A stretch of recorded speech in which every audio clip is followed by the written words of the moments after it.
to vote in their next member of parliament. In this constituency, we know that Kiambaa people are peaceful people, and that could provoke wananchi into violence. We know Kiambaa people will pull through the day, and we have a lot of confidence that the IEBC will do what is right to be done.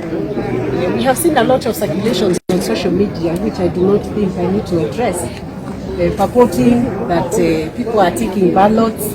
We would ask voters to ignore such malicious circulations and many other allegations that are being circulated.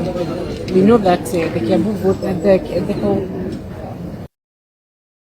Kiambaa constituency voters will turn out in large numbers to exercise their right tomorrow to vote in their candidate of choice.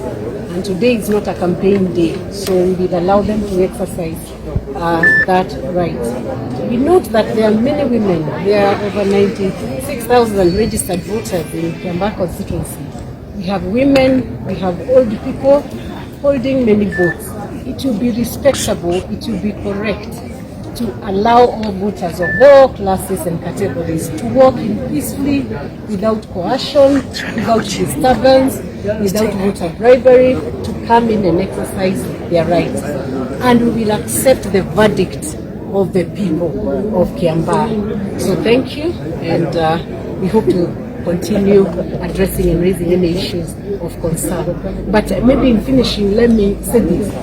We have noticed police barriers being erected in different places.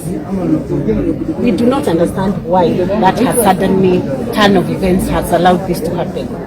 This looks like a trend we noticed in Rurii, when in the morning of the voting day, many police officers used barricades questioning people, a situation that is not attendant to a normal day in Kiambaa. We request you, there is no one fighting in Kiambaa. Tafadhali sana, don't bring in unnecessary aggression or unnecessary kuchokoza watu. Usichokoze watu wa Kiambaa tafadhali.